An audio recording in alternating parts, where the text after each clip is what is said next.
சுண்டைக்காய் வத்தல் போட்டு கத்திரிக்காய் போட்டு வத்த குழம்பு வைக்க போகிறேன். அதுக்கு இந்த அளவுக்கு புளி வச்சுருக்கிறேன். கழுவிட்டு ஊற போட போகிறேன். கத்திரிக்காய் போட்டு சுண்டைக்காய் கல்யாண வத்த குழம்பு வைக்க போகிறேன். அதுக்கு நம்ம வறுத்து நுணுக்கிறதுக்கு ஒரு 6 மிளகாய் எடுத்து வச்சுருக்கிறேன். ஒரு 2 ஸ்பூன் கசகசா, ஒரு 10 உடைச்ச முந்திரி, 2 ஸ்பூனு மல்லி, 1 ஸ்பூன் ஜீரகம், 1 ஸ்பூன் மிளகு. இதெல்லாம் இப்போ நான் வறுத்துக்க போகிறேன். மிளகாய் முதல் வறுத்துக்கலாம்.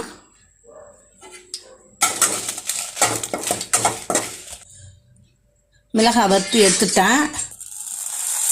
இது எல்லாமே ஒன்றா கொட்டி நம்ம வறுத்துக்கலாம்.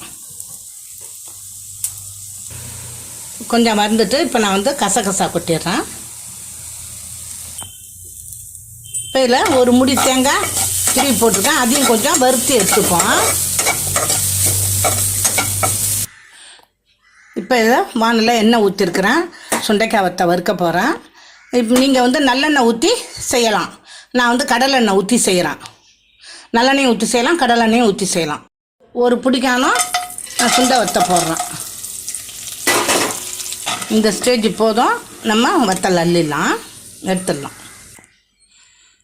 எண்ணெய் காஞ்சிட்டு கொஞ்சம் 1 ஸ்பூனு வடகம் போடுறேன்.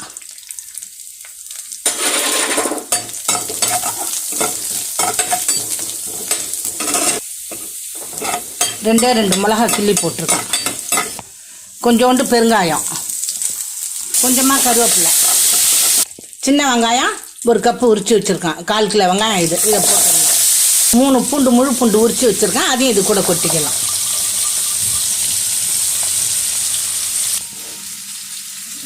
இப்போ ஒரு 300 கிராம் கத்திரிக்காய், சின்ன சின்ன பிஞ்சு கத்திரிக்காய் கழுவி இப்படி 4ஆக கட் பண்ணி வச்சுருக்கேன் பாருங்கள். இப்போ இந்த வறுத்ததெல்லாம் எடுத்து நம்ம தண்ணி ஊற்றாமல் கொஞ்சம் அரைச்சிப்போம். அதுக்கப்புறம் தண்ணி ஊற்றி தேங்காய் போட்டுக்கலாம். இப்போ நல்ல 3/4 வாசி பூண்டு வெந்து போச்சு. இப்போ கத்திரிக்காயை போட்டுக்கலாம்.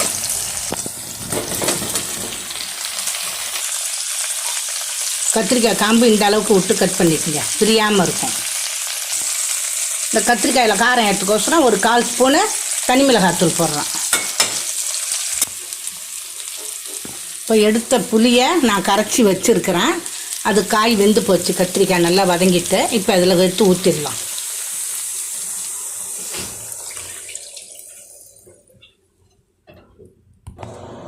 ஒரு 1/2 ஸ்பூன் மஞ்சத்தூள் போடுறேன். கொதிக்கட்டும். ஒரு 10 நிமிஷம் நல்லா மூடி வேக போட்டுடலாம்.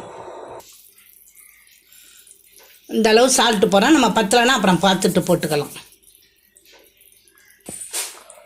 பாருங்கள், 10 நிமிஷம் நல்லா கொதிச்சுட்டு இப்போ நான் அந்த அரைச்ச அந்த விழுதை போடுறேன்.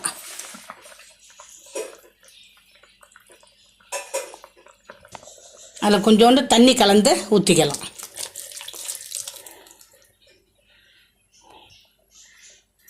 வதக்கி வச்ச சுண்டைக்காய் வத்தலாம் அதில் போட்டுடலாம்.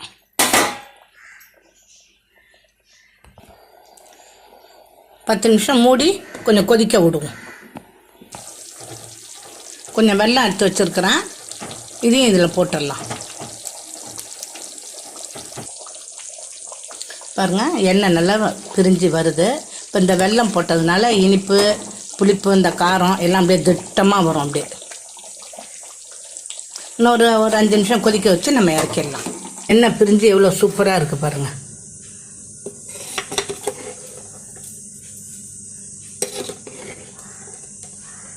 இதேமாரி நீங்களும் செஞ்சு பாருங்கள்.